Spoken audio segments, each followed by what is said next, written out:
May bago na naman tayong lulutuin or gagawin for today's video mga ka-foodie. So ngayon, ang gusto kong i-share naman kung paano ko niluluto itong homemade na alamang ko na for sure ay magugustuhan nyo kasi sobrang swak na swak ang kanyang lasa sa inyong panlasa. So tara, ay by the way mga ka-foodie, kung bago ka lamang sa aking channel, please do subscribe para lagi kang updated sa ating mga upcoming videos.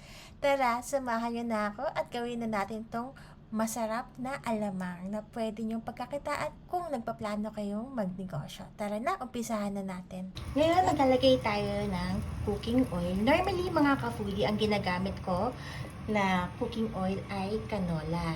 Igigisa na natin ang ating bawang para sa ating alamang. Yan. Kung napapanood niyo yung aking ibang video mga ka-foodie, normally, diba, sinasabi ko sa inyo na talagang gusto kong tinutusta ang ating bawang. So, pag ginigisa kong bawang na to, hindi ko inaantay na uminit yung mantika. Kasi, pag uminit yung mantika, mas mabilis na nasusunog yung ating bawang. And at the same time, pag nasunog yung bawang natin, ay magiging mapait to. Gusto ko lamang na medyo gradual yung kanyang pagiging toasted. And one more thing, kaya ko siya ginagawang tostado kasi nga, same thing na sinasabi ko pa ulit-ulit sa aking ibang videos, ay nag-a-add siya ng flavor. Basta wag lang sunog mga ka-foodie. Pero hindi lahat ng niluluto mo or dapat lutuin ay dapat tostado ang bawang natin. So may mga ilan-ilan na mga food or dishes na mas masarap na toasted ang ating mga garlic. But for this point mga ka-foodie, para sa aking alamang ay gusto ko tostado muna ang ating bawang. So ngayon, kung napansin niyo mga ka-foodie, nilagay ko dito ay minced garlic na. So, ganyan lang siya kaliliit. Hindi siya sobrang liit na liit. Gusto ko pa rin, it will add texture pa rin sa ating bagoong. Yan. Antayin lang natin siyang mag golden brown or medyo maging toasted. And then, saka natin ihahalo or ilalagay ang iba pa natin mga ingredients sa paggawa ng ating alamang. Hindi ko siya, yung fire natin is medium heat lang. And then, guys, kung tatanungin nyo ha, kung anong oil ang ginagamit ko, ay canola oil. So, ayan, medyo nagiging golden brown na. Ayan. Bukan yung gawin ito sa inyong garlic talaga. Promise, sobrang sarap niya. Sobrang nag-a-add talaga siya ng flavor sa inyong niluluto. Pero, make sure nyo, pag magigisa kayo ng bawang, huwag nyo antayin na uminit yung mantika nyo. Saka nyo ilalagay yung bawang nyo. So, ngayon, at this point, mga ka-foodie, hindi ko siya masyadong tinoasted. Tama, mga ka-foodie, kasi mamaya may itutusta pa tayo. So, ilalagay na natin dito ngayon yung aking sibuyas. Medyo chinap ko lang siya na medyo maliliit at hindi rin masyadong malaki mga ka-foodie. Sakto-sakto lang. So, ganyan.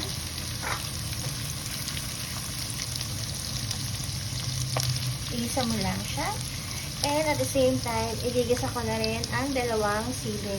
Dahil sa inyo mga ka-foodie, kung ilang siling gusto nyo ha. Kasi ayoko rin naman na masyadong maanghang. Baka yung iba kong kasama sa bahay ay hindi na nila makain ng alamang na ginawa ko. So, sakto lang. Pero kung gusto nyo talaga sobrang anghang, bahala na kayo mag-add kung ilang sili. Pero for me, enough na. Kasi yung sili na nabibili ko dito sa amin ay sobrang anghang niya. Isang sili pa lang ay anghang na. Kaya, sa pag-isipan ko, dalawa lang ang aking nilagay sa aking nilutuin. So, ngayon mga ka-foodie, kung nakikita nyo, medyo nag-change na siya. And at the same time, at this point mga ka-foodie, ilalagay na natin ang ating alamang. So, yung alamang na ito mga ka-foodie, hinugasan ko siya ng bahagya. Huwag na hugas mga ka-foodie ha, kasi pag sobrang hugas na hugas siya, ay mawawala naman siya ng lasa. So, sakto lang pinadaanan ko lang siya ng onting water, yung ating alamang, para medyo mabawasan ang kanyang alat. Yan. So, gisahin lang natin siya saglit ang ating alamang. So, for this one, mga ka-foodie, gagamit ako ng brown sugar. Ilalagay na natin ngayon ang ating brown sugar. So, half cup lang ang sugar na ilagay natin dito. Yan. Haluin lang natin. Haluin muna natin. Need na muna natin na matunaw yung sugar. Saka natin ilalagay yung finale natin na ingredients para sa ating alamang. Mag-a-add din pala ako dito mga ka-foodie ng black pepper. Yan. Antayin muna natin mga ka-foodie na medyo mag-change ang color ng ating alamang. So yan, antayin lang natin siya mag-change ng color. Pag ganito na ang color na mga ka-foodie kasi kanina medyo sobrang light pink niya, di ba? So, kung nag-change na yung color niya into this, then this is the time na maglalagay na tayo ng ating finale na ingredients para sa ating homemade na alamang. So, for this, maglalagay na tayo ng suka. So, 1.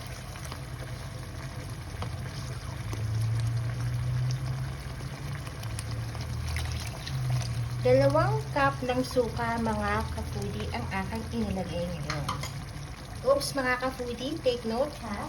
Pag naglalagay kayo ng mga suka sa inyong niluluto, ay huwag niyo muna siyang haluin.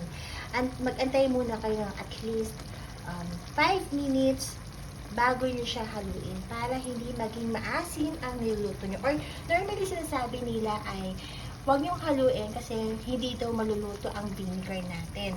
So, ganun na rin ang kinakasanayan ko. Pag naglalagay ako ng suka sa aking mga niluluto, ay hindi ko muna siya agad-agad hinahalo. Before, ginawa ko siya na hinalo ko agad at hindi ako nag-antay. Iba nga talaga ang lasa niya, mga ka-foodie, pag nag-antay kayo at least 5 minutes. Antayin nyo talagang kumukulo yung niluluto nyo bago nyo siya haluin para ma-achieve nyo yung desired na lasa ng inyong suka or desired ng inyong niluluto. So, normally ganyan ang ginagawa ko. So, mag-antay muna tayo saglit, at least 5 minutes bago natin haluin ang ating alamang. So, pagkaligtas na ng 5 minuto mga ka-foodie, ayan, pwede na natin siyang haluin, pero hindi pa luto ito mga ka-foodie. Paano kung mo siya malalaman na luto, ay makikita niyo yung liquid. Ayan. Kung makikita niyo, medyo masabaw pa siya. So, aantayin natin na medyo maging tuyo ang sabaw ng ating alamang. Normally, pag nagluluto ako ng alamang, it will take like at least 30 to 45 minutes or maybe at least 1 hour. Depende kung gaano kadami ang lulutuin nyo. Hindi ko siya minamadali ka-foodie. So talagang yung apoy lang natin ay nasa medium heat lang siya. Kasi mas maganda talaga yung slow cooking lang siya. Hindi siya minamadali. So mas iba ang lasa ng minamadali kesa sa slow cooking lang. So mag-aantay tayo ng at least 30 to 45 minutes. Antayin natin ulit ka-foodie ang ating finished product. Kaya lang natin mga ka-foodie na medyo mabawasan or medyo matuyo ng onti ang sabaw ng ating alamang. Then, pag nakita nyo na medyo dry na siya and then mas nag-iibang, medyo nagiging sticky na siya, that's the time na okay na ang ating alamang. And then, by the way, ayoko rin siyang masyadong dry. Gusto ko yung medyo may sabaw siya, pero hindi ganito kasabaw. So, later, ipapakita ko yung finished product natin mga ka-foodie. Okay, we-check again yung ating nilulutong alamang. So, ganito na ang itsura niya. So, kung napapansin nyo, ay medyo nabawasan na ang kanyang sabaw kanina o yung liquid niya.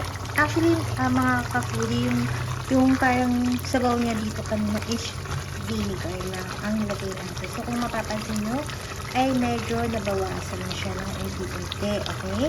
So, antay pa tayo ng few more minutes para maluto ng tuluyan ang ating alamang. So, yan mga ka-foodie. Yan.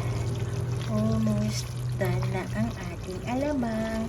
So, medyo gusto ko ay medyo mabawasan pa ng onte yung kanyang liquid or yung kanyang sabaw. Pero mga ka-foodie, ayoko rin sa alamang ay sobrang dry. So, gusto ko medyo kanya siya. Medyo hindi siya dry na dry mga ka-foodie. So, few more minutes ay ready na ang ating alamang. Ayan, makikita niyo yung texture na. Ayan na siya, oh. Ayan, ganda siya. So, ito na ang ating alamang mga ka-foodie. So, ang pagpasensyahan nyo na at wala ako nabiling hilaw talagang mangga. So, ganito talaga yung mangga na nakabili ko kanina.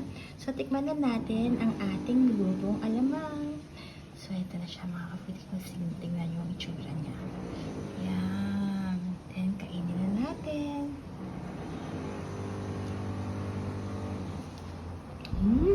Sarap. Sarap na talaga mga ka-foodie.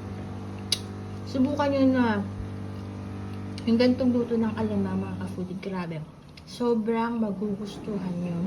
At kung you're planning na gawin siyang negosyo, i-push nyo na yan mga ka-foodie. Kasi for sure, magugustuhan yan ng mga customers nyo. So, hanggang sa muli mga ka-foodie, please comment down below mga ka-foodie kung ano mga gusto yung lutuin ko ulit. And then, please do subscribe sa ating channel para lagi kayo updated sa ating mga bagong videos. Until next time, bye!